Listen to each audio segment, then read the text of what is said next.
मेरे इस कोर्स के पहले सेक्शन के अंदर हमने उन तमाम सॉफ्टवेयर्स को देखा भी और सीखा भी कि जिनकी ज़्यादातर जॉब्स फ्रीलांसिंग वेबसाइट पे अवेलेबल हैं और एग्जिस्ट करती हैं। लेकिन इन सॉफ्टवेयर्स के अलावा कहीं कहीं फ्रीलांसिंग वेबसाइट्स के ऊपर आपको कुछ ऐसे सॉफ्टवेयर्स की जॉब भी मिलेंगी जो शायद आपने कभी सुने भी ना हो। लेकिन इस पर घबराने की ज़रूरत नहीं। अगर आप फेसबुक यूज़ कर सकते हैं, ट्विटर यूज़ कर सकते हैं, यूट्यूब पे वीडियो देख सकते हैं और डिजी स्किल्स के इस कोर्स को पढ़ सकते हैं डिजिटली ऑनलाइन, तो आप बाकी तमाम सॉफ्टवेयर्स के ऊपर भी फ्रीलांसिंग की जॉब कर सकते हैं। तो दोस्तों, इन अगले 2 सेशंस के अंदर मैं बात करूंगा 4 ऐसे सॉफ्टवेयर्स की कि जो बहुत ज़्यादा कॉमन तो नहीं है पाकिस्तान में भी और पाकिस्तान से बाहर भी, लेकिन कंपनीज की रिक्वायरमेंट कहीं कहीं होती है कि वो इन सॉफ्टवेयर्स को अपनी मार्केटिंग कैंपेन के अंदर ऐड करें और इंटीग्रेट करें। और जहां इन सॉफ्टवेयर्स की नीड होगी, वहां किस चीज़ की नीड होगी?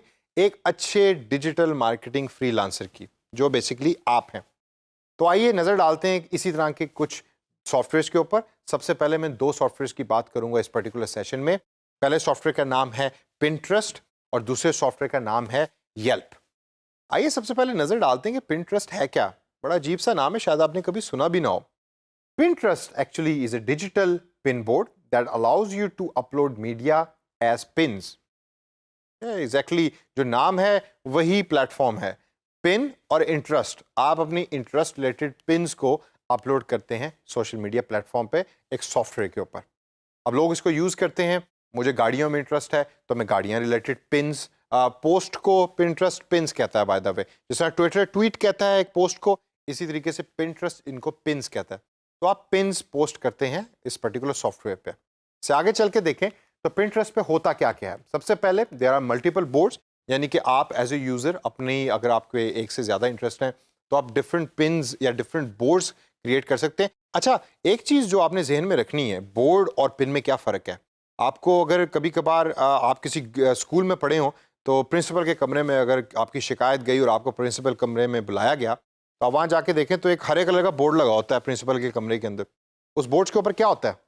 पिन्स होती हैं, सिल्वर कलर की छोटी छोटी पिन्स होती हैं। इसी तरीके से पिंटरेस्ट में भी एक बोर्ड होता है जो इंटरेस्ट बेस्ड होता है। ये वही हरा बोर्ड है प्रिंसिपल वाला। तो मेरा एक गाड़ियों में इंटरेस्ट है तो मेरे पास एक गाड़ी का बोर्ड है। मेरा फोटोग्राफी, मैंने पिक्चर खींचने में इंटरेस्ट है तो पिक्चर रिलेटेड बोर्ड जो है वो पिंटरेस्ट पे मैंने क्रिएट किया हुआ है एज ए यूज़र। तो जो गाड़ियों वाला बोर्ड है उस पर मैं गाड़ियों के पिक्चर्स को पिन कर रहा हूँ in the form of post. इसी तरीके से जो मेरा पिक्चर्स लेने वाला पोस्ट है या बोर्ड है, उसके अंदर मैं पिक्चर्स को पोस्ट कर रहा हूँ in the form of pens.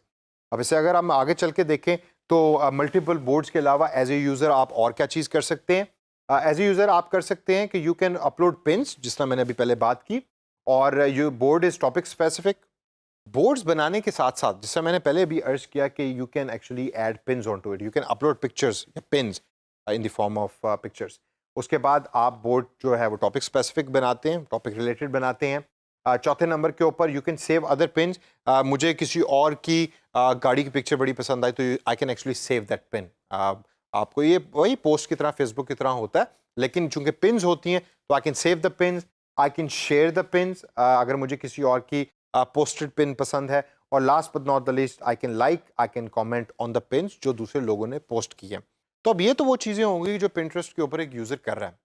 लेकिन ये फेसबुक से मिलता जुलता किस तरह है। और अक्सर आप अभी पिंटरेस्ट की अगर आप मेन पेज पे जाएं तो आप देखेंगे कि उधर एक ऑप्शन दी हुई है कनेक्ट वाया योर फेसबुक। तो आप अपने फेसबुक अकाउंट के थ्रू आप पिंटरेस्ट में भी लॉग इन कर सकते हैं, आपको नया अकाउंट बनाने की भी ज़रूरत नहीं है। इसकी जो फीड है वो फेसबुक से सिमिलर है। आपके ऊपर जैसा न्यूज़ फीड आ रही होती है फेसबुक के ऊपर, इसी तरीके से पिंटरेस्ट में भी फीड आ रही होती है। फीड पे क्या चीज़ अपीयर होती है? वो तमाम पिन्स के जिनके इंटरेस्ट आपने जाहिर किए अकाउंट बनाने के अंदर, वो तमाम पिन्स आपकी न्यूज़ फीड के ऊपर या फीड के ऊपर अपीयर हो रही होती हैं। अब क्वेश्चन ये आता है एज ए फ्रीलांसर कि ये एक ऐसा प्लेटफॉर्म है कि जिसके अंदर जो चीज़ें हो रही हैं वो मिलती जुलती हैं बाकी फेसबुक से, ट्विटर से, तो मुझे क्यों पिंटरेस्ट को यूज़ करना चाहिए। ज़्यादातर फ्रीलांसर और पिंटरेस्ट यूज़ करने वाले जिन पॉइंट्स को हाईलाइट करते हैं, आइए उन पर थोड़ा सा नज़र डालते हैं कि किस वजह से आपको पिंटरेस्ट यूज़ करना चाहिए एज ए कंपनी। सबसे पहले उसकी रीज़न है लॉन्ग शेल्फ लाइफ। जब आप कोई चीज़ पोस्ट करते हैं तो पिंटरेस्ट के ऊपर वो पोस्ट की जो लाइफ है वो ज़्यादा लंबी है एज़ कम्पेयर टू फेसबुक। आपने एक चीज़ पोस्ट की, एटलीस्ट महीने तक वो लोगों की न्यूज़ फीड में या फीड में अपीयर होती रहती है। This is one of the main reason why people use Pinterest. Google के ऊपर भी आप अगर कभी सर्च करें किसी वीडियो का नाम लिख के, एट टाइम्स तो आप कभी किसी मूवी का नाम भी लिखें, तो जो लिंक आता है वो पिंटरेस्ट का लिंक आता है, और वो लिंक पोस्टेड होता है महीना पुराना, लेकिन फिर भी वो अपीयर हो रहा होता है सर्च इंजन के अंदर और फीड के अंदर। तो this is one of the reason why people use Pinterest. Second reason is कि तेरा गुड परचेजेस। गुड परचेजेस से मुराद ये है कि चूंकि ये बड़ा इंटरेस्ट बेस्ड किस्म का सॉफ्टवेयर है, जिधर लोग अपने इंटरेस्ट की बेस के ऊपर पिन्स और पोस्ट को अपलोड कर रहे होते हैं, तो अगर आप इसको as a marketing tool use करते हैं तो देर आर चांसेस कि जो परचेजेस आपकी हो रही हैं वो ज़्यादा हो रही हैं और अच्छी हो रही हैं। उसके बाद पॉइंट है हमारे पास एक्टिव यूज़र्स का। क्योंकि ये इंटरेस्ट बेस्ड सॉफ्टवेयर है, तो अगर मैं गाड़ियों में इंटरेस्ट रखता हूँ तो मैं रेगुलरली गाड़ियों के पिन्स को अपलोड करता हूँ पिंटरेस्ट के ऊपर, ताकि जो मेरे फॉलोअर्स हैं पिंटरेस्ट पे वो इन चीज़ों को देख सके। लेकिन ये पब्लिक प्लेटफॉर्म है, तो अगर मैं गूगल पे भी सर्च करूंगा तो मेरी पिन्स जो हैं वो पब्लिकली भी लोगों को अपीयर हो रही होंगी। एक्टिव यूजर्स काफ़ी हैं और इंटरेस्ट बेस्ड यूजर्स काफ़ी हैं, तो मार्केटिंग के लिए ये भी एक बड़ी अच्छी चीज़ है। इसके बाद जो अगला पॉइंट हमारे पास है वो है you can target entire purchase process. बड़ी मार्केटिंग किस्म की टर्म मैंने भी आपको बताई है। जब एक इंसान को चीज़ खरीद रहा होता है, बल्कि इसको एक एग्जाम्पल के तौर पर देखते हैं, आपने रिसेंटली एक मोबाइल फ़ोन खरीदा। वो मोबाइल फ़ोन खरीदने का प्रोसेस क्या था? ऐसे तो नहीं हुआ कि आप रात को सोए हुए थे, एकदम सुबह उठे और उठने के साथ आपने कहा जी मैं मोबाइल फ़ोन खरीदने जा रहा हूँ, गए खरीद के आप वापस आ गए। नहीं, जब आपने मोबाइल फ़ोन खरीदना होता है तो आप पैसे इकट्ठे करते हैं, कुछ पैसे शॉर्ट हो गए, अपना पुराना फ़ोन बेच दिया, अब कुछ पैसे दोस्त से उधार ले लिए, कुछ वाले साहब से ले लिए, वाले साहब नहीं दे रहे, तो वालदा को कह दिया कि वाले साहब से पैसे लेके दें, पैसे ले लिए। अब आप उस दुकान पे पहुँचे, एक दुकान से पता किया, दूसरी से पता किया, तीसरी से पता किया, और करते करते करते इवेंचुअली आपको एक ऐसा मोबाइल फ़ोन मिल गया कि जो प्राइस में भी उतना है जो आप पे करना चाह रहे हैं, और उसके फंक्शंस भी वैसे हैं कि जो आपकी रिक्वायरमेंट है, और नया भी है। Again that's why you are updating the mobile phone, तो आप उसको फिर ख़रीद लेते हैं। ख़रीदने के बाद आपका भी यहाँ परचेज़ प्रोसेस कंप्लीट नहीं हुआ, आप उसकी एसेसरीज़ भी ख़रीदते हैं, आप ईयरफ़ोन भी एट टाइम्स अगर ईयरफ़ोन अच्छा नहीं आता फ़ोन के साथ आप वो भी ख़रीदते हैं, कवर ख़रीदते हैं, स्क्रीन प्रोटेक्टर लगवाते हैं। अभी जो तमाम चीज़ें हो रही हैं इसको हम कहते हैं परचेज़ प्रोसेस। यानी कि एक कंज्यूमर या कस्टमर किन किन मरहलों से गुजरता है एक प्रोडक्ट को खरीदने में, और हर कस्टमर जब कोई चीज़ खरीद रहा होता है तो उसका एक परचेज प्रोसेस होता है। अगर मैं मोबाइल फ़ोन खरीद रहा हूं तो मेरा परचेज प्रोसेस फ़र्क है। फॉर एग्जाम्पल, मैं अगर मोबाइल फ़ोन खरीद रहा हूं तो मैं हो सकता है कि I am walking at an airport, मैंने देखा कि नया आईफोन रिलीज़ हुआ है, I wanted to update my phone, मुझे अपडेट करना था, तो मैंने कहा चलें यार, go ahead and let's buy an iPhone. लेकिन आपका जो मोबाइल फ़ोन खरीदने का प्रोसेस था वो तो बहुत फ़र्क था जो मैंने अभी बताया। तो मेरा परचेज़ प्रोसेस आपके परचेज़ प्रोसेस से फ़र्क है। अब पिंटरेस्ट को यूज़ करके कंपनी जो है वो कस्टमर के एंटायर परचेज़ प्रोसेस के ऊपर मार्केटिंग कर सकती है इंटरेस्ट बेस्ड। दोबारा इंटरेस्ट को ज़हन में रखें, चूंकि पिन्स पोस्ट हो रही हैं इंटरेस्ट ओरिएंटेड, तो जैसे जैसे परचेज प्रोसेस आगे बढ़ेगा कंपनी को ये पता लगता रहेगा कि अच्छा अभी स्टेज के ऊपर तो कंज्यूमर ये देख रहा है कि मुझे कौन सा मोबाइल फ़ोन खरीदना है, सर्च कर रहा है, तो इधर जो है वो उनको मोबाइल रिलेटेड इन्फॉर्मेशन दिखाई जाए। जब खरीदने की बारी आई तो कहाँ से खरीदना है उस रिलेटेड इन्फॉर्मेशन वो दिखाई जाए कि कौन कौन सी ऐसी आपके इलाके में दुकानें हैं जिधर से आप जाके खरीद सकते हैं, या कौन सी ऐसी वेबसाइट्स हैं जहाँ से अच्छा डिस्काउंट मिलता है। तो you can target the entire purchase process, जो पिंटरेस्ट का एक काफ़ी कॉमन जो है वो फंक्शन है, और जॉब्स भी आपको मिलती हैं। अच्छा, पिंटरेस्ट के बारे में तो हमने देख लिया। अब इससे आगे चलें तो एक ऐसा सॉफ्टवेयर है जिसका नाम है येल्प। अजीब सा नाम है, और अगेन ये ऐसा ही सॉफ्टवेयर है पिंटरेस्ट की तरह जो शायद आपने सुना भी ना हो। मेरा ये बड़ा फेवरेट सॉफ्टवेयर है। पाकिस्तान में ये एग्जिस्ट नहीं करता अपनी फुल फॉर्म के अंदर। इसकी सबसे ज़्यादा जॉब्स भी आपको मिलेंगी नॉर्थ अमेरिकन रीजन से, कनाडा, यूएसए से या यूके से, यूरोपियन कंट्री से मिलेंगी, क्योंकि वहाँ के लोग येल्प काफ़ी यूज़ करते हैं। और ज़्यादातर जो इंडस्ट्री यूज़ इसको कर रही होती हैं वो मैं आगे चल के बताऊँगा कि वो कौन सी है, लेकिन पहले नज़र डालते हैं कि येल्प है क्या और उसको आप यूज़ क्यों कर रहे होते हैं। येल्प आप यूज़ करते हैं as a representative page. Representative page से क्या मुराद है? इससे मुराद ये है कि अगर मेरा एक रेस्टोरेंट है तो मैं चाहता हूँ कि लोग मेरे रेस्टोरेंट के बारे में पढ़ें, तो वो कैसे देखेंगे? मेरे फेसबुक पेज पे जाएंगे, नहीं तो मेरी वेबसाइट पे जाएंगे। लेकिन एट टाइम्स जो लोग हैं वो उस फीडबैक को ऑथेंटिक नहीं मानते, रियल नहीं मानते जो फेसबुक पे एग्जिस्ट करता है। तो उसके लिए वो एक रिप्रेजेंटेटिव पेज बनाते हैं येल्प के ऊपर।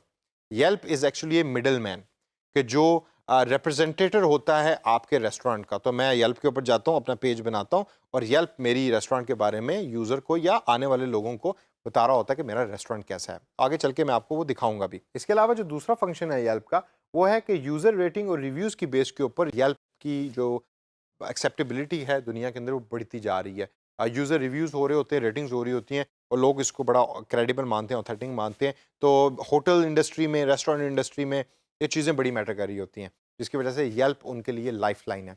और लास्ट के अंदर जो पॉइंट है वो है कम्युनिटी क्वेश्चंस।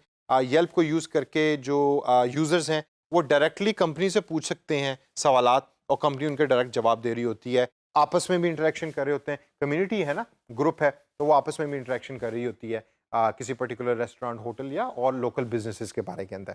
अच्छा, अब ये तो हो गई चीज़ें कि येल्प बेसिकली करता क्या है, लेकिन Yelp as a freelancer use क्यों करते हैं आप? और इसको यूज़ करने से पहले आपको ये समझने की ज़रूरत है कि कंपनी इसको क्यों यूज़ कर रही होती है। सबसे पहली रीज़न येल्प को यूज़ करने की है कि बहुत बड़ी यूज़र बेस एग्जिस्ट करती है सॉफ्टवेयर के ऊपर।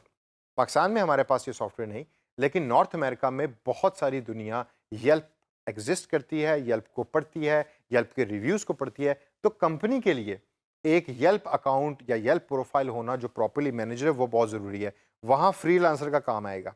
तो अगर आप फेसबुक कम्युनिटी मैनेजमेंट कर सकते हैं तो दोस्तों ये बताओ कि येल्प की कम्युनिटी मैनेजमेंट करना क्या मुश्किल है? तो येल्प के ऊपर भी आपने प्रोफाइल बनाया और जॉब क्या है उसको मैनेज करने की। कंपनी क्यों कर रही है? क्योंकि यूज़र बेस बहुत बड़ी है। Second reason why to use it है वर्ड ऑफ माउथ। लोग इसको यूज़ कर रहे होते हैं, रेटिंग दे रहे होते हैं और रिव्यूज़ दे रहे होते हैं।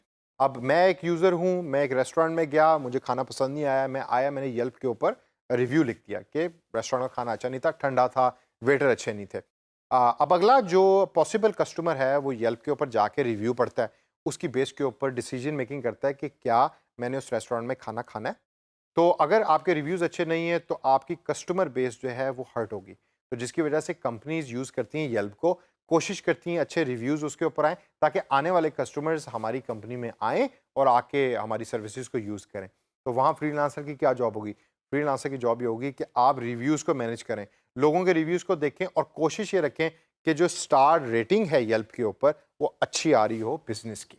और last but not the least point why to use Yelp is कि यहाँ लोकल कम्युनिटीज़ और लोकल कंज्यूमर्स को आप टारगेट कर रहे होते हैं। फॉर एग्जांपल मैं आपको बल्कि एक एग्जांपल के थ्रू ये दिखाता हूँ।